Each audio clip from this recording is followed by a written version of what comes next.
एक सोसाइटी को फंक्शनिंग बनाए रखने के लिए सबसे ज़्यादा क्या चाहिए? सोचो, पावर।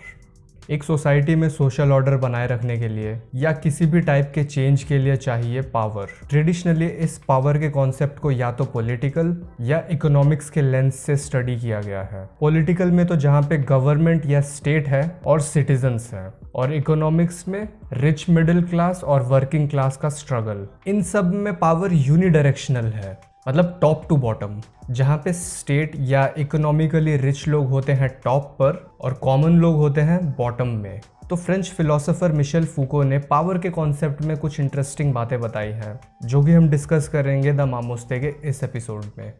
फूको ने नोटिस किया कि ज़्यादातर टाइम लोअर लेवल पे पावर के एक्सरसाइज को इग्नोर किया गया है और पावर को अभी तक सिर्फ मैक्रो लेवल पर ही स्टडी किया गया है। फूको के हिसाब से वेस्टर्न लिबरल सोसाइटीज़ में ये अप्रोच ओवर सिंप्लीफिकेशन है। पावर सिर्फ स्टेट या कैपिटलिस्ट्स ही एक्सरसाइज नहीं करते हैं, बट सोसाइटी के हर लेवल पे देखा जा सकता है पावर का एक्सरसाइज। इंडिविजुअल से लेकर ग्रुप या सोसाइटी एज अ होल हम ये पावर का यूज देख सकते हैं। पावर हर जगह है और ये हर जगह से आता है, मतलब ये सिर्फ टॉप टू बॉटम ना होकर मल्टी डायरेक्शनल है। पावर फूको के अकॉर्डिंग कोई पोजेस करने वाली चीज नहीं है। पावर तब बनता है जब उसका यूज होता है। तो सिंप्लीफाई करके बोलूँ तो पावर समथिंग ना होकर एक एक्शन है जो कि दूसरों के एक्शंस को अफेक्ट करता है। पावर सिंपली कोई चीज ना होकर एक रिलेशन है फूको के अकॉर्डिंग। तो जैसा कि हमने डिस्कस किया कि पावर यूनिडायरेक्शनल नहीं है और वो सोसाइटी के हर लेवल पे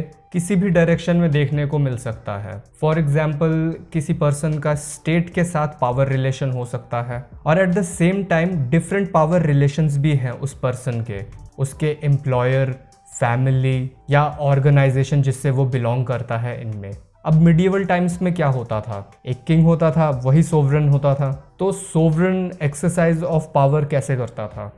पब्लिक एग्जीक्यूशंस और टॉर्चर्स कुछ तरीके थे डेफिनेटली। इससे पब्लिकली एक एग्जाम्पल तो सेट करना होता ही था, लेकिन ये एक इम्पॉर्टेंट मेथड भी था जिसे फ्यूडल सोसाइटी में अथॉरिटी फिगर्स यूज किया करते थे पब्लिक को ओबीडियंट बनाए रखने के लिए। अब 18th सेंचुरी में यूरोप में एक फिलोसॉफिकल मूवमेंट चल रहा था जो कि traditional, social, religious, political ideas और रैशनलिज्म पे एम्फेसिस को रिजेक्ट कर रहा था। मैं बात कर रहा हूँ एनलाइटनमेंट की। इस पीरियड के दौरान टॉर्चर और वायलेंस को बहुत इनह्यूमन तरीके से देखा जाने लगा और मोर इम्पोर्टेंटली एक इनइफेक्टिव तरीका माना जाने लगा पावर को एक्सरसाइज करने का। पहले क्या था कि किसी ने कोई रूल तोड़ा या क्राइम करा तो उसको टॉर्चर करो और उस पे पेन इन्फ्लिक्ट करो, यही था। यहाँ पे टारगेट बॉडी को किया जाता था, लेकिन मॉडर्न सोसाइटीज में अब सोल को टारगेट किया जाने लगा। हार्श फिजिकल पनिशमेंट्स के बदले अब और ज़्यादा परवेसिव कंट्रोल के मेथड्स अपनाए जाने लगे। यहीं से डिसिप्लिन की शुरुआत होती है। स्कूल में टीचर के क्लासरूम में एंटर करते ही सबका एक साथ खड़े होके गुड मॉर्निंग या गुड आफ्टरनून टीचर बोलना या ma'am may I drink water from bottle ये पूछना, ये सब रूल्स क्यों हैं? ये आज के मॉडर्न तरीके हैं पावर को एक्सरसाइज करने के और स्टूडेंट्स को डिसिप्लिन करने के। Prison, asylum, hospitals and schools, इनका काम यही है सोसाइटी में। और इसी पे फूको ने डिटेल में बात किया है अपनी books discipline and punish, madness and civilisation, birth of clinic इनमें। इंस्टेड ऑफ सिर्फ पनिश करने के, ये इंस्टीट्यूट्स लोगों को डिसिप्लिन करना, खासकर उन्हें सर्टेन वे में एक्ट करने से रोकते हैं, जिससे ऑफेंस या क्राइम करने का स्कोप फिर कम हो जाता है। इसके अलावा ये कंडीशंस भी प्रोवाइड करते हैं जिससे कि लोगों के कंडक्ट को कंट्रोल या रेगुलेट किया जा सके और सबसे इंपॉर्टेंट मॉनिटर और कंट्रोल किया जा सके। इसीलिए सर्वेलेंस का एलिमेंट इंपॉर्टेंट है मॉडर्न सोसाइटीज में और पावर जिस तरीके से एक्सरसाइज किया जाता है उसके एवोल्यूशन में।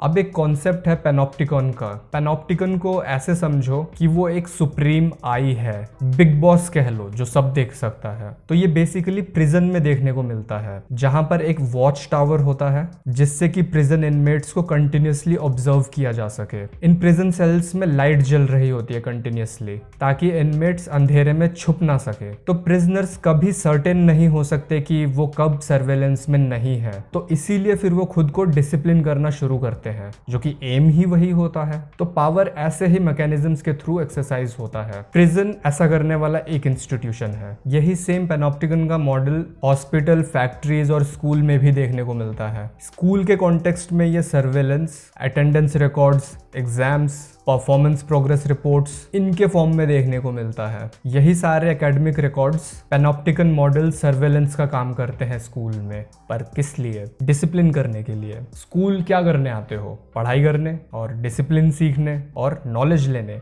पावर को एक्सरसाइज करने के टूल को फूको ने डिस्कोर्स बोला है। तो ये डिस्कोर्स है सिस्टम ऑफ आइडियाज जिसके थ्रू सोसाइटी हमारे एटीट्यूड, बिलीव्स और प्रैक्टिसेस को कंट्रोल करता है। डिस्कोर्स जो कि एक मैकेनिज्म है पावर को एक्सरसाइज करने का, इसको कंटिन्यूसली रीइंफोर्स करते रहना होता है, उसको कंटिन्यूसली यूज भी करते रहना होता है, तभी तो वो पावर होता है। किसी भी सोसाइटी में कुछ बिलीव्स होते हैं, अब ये डिस्कोर्स का रीइंफोर्समेंट ही है जो कि इन बिलीव्स के लिए रिस्पॉन्सिबल है। सर्टेन वेज को लोग एक्सेप्ट कर चुके होते हैं बिना किसी क्वेश्चन के। जैसे जैसे ये बिलीव्स इवॉल्व करते हैं वैसे ही ये सोसाइटी में एम्बेड होते चले जाते हैं, जो कि डिफाइन करते हैं फिर कि क्या सही है, क्या गलत है या क्या नॉर्मल है। यही डिस्कोर्स डिसाइड करते हैं और इसी से बनता है फिर अनडिनाएबल कॉमन नॉलेज। सोसाइटी में इंडिविजुअल फिर इन नॉर्म्स के अकॉर्डिंग ही अपने बिहेवियर को रेगुलेट करता है और ये सब बिना इन्फोर्समेंट या फोर्स के इम्पोज किया जाता है, बिना किसी रेगुलेटिंग अथॉरिटी के जो कि लोगों को फोर्स करे पर्टिकुलर वे में एक्ट करने के लिए। लोगों को तो पता भी नहीं होता है कि ये एक्चुअल में डिस्कोर्स है जो कि उनके कंडक्ट को गाइड कर रहा है, जो कि ऑपोजिंग थॉट्स और एक्शंस को अनथिंकेबल बना देता है। अब भेड़ चाल तो पता ही होगा तुम लोगों को, तो उसकी बात फूको भी करता है जिसको वो पेस्टोरल पावर बोलता है, जो कि यूज होता है लोगों के बिहेवियर को गाइड करने के लिए। इसका एक एग्जाम्पल हो सकता है हमारे रिचुअल्स, हमारे रीति रिवाज। क्यों करते हैं हम? किसी को पता नहीं होता है, बस करते जा रहे होते हैं जनरेशंस आफ्टर जनरेशंस। अब शादी में जूते चुराने का क्या मतलब है? तुम्हें अगर पता है तो तुम बता सकते हो कमेंट्स में। तो लोग एक कॉम्प्लेक्स पावर रिलेशन के सिस्टम जो कि बहुत सारे लेवल्स पे काम करता है, इसका पार्ट बन जाते हैं और ऐसे फिर सोसाइटी करती है डिसिप्लिन एक इंडिविजुअल को। हम यूजुअली सुनते हैं कि नॉलेज इज पावर, बट फूको के अकॉर्डिंग नॉलेज और पावर बहुत सटल तरीके से जुड़े हुए हैं। उसने पावर नॉलेज का टर्म यूज किया इस रिलेशनशिप के लिए। डिफरेंस है दोनों बातों में, नॉलेज इज पावर और पावर नॉलेज में। पावर नॉलेज के रिलेशनशिप में नॉलेज जो है वो पावर को क्रिएट करता है, लेकिन पावर ही नॉलेज को भी क्रिएट करता है। आज पावर एक्सरसाइज करी जाती है नॉलेज के फॉर्म्स को कंट्रोल करके कि क्या एक्सेप्टेबल है और क्या नहीं। जो एक्सेप्टेबल है वही ट्रुथ है, ना कि जो ट्रुथ है वो एक्सेप्टेबल है, क्योंकि शायद ट्रुथ जैसा कुछ है ही नहीं।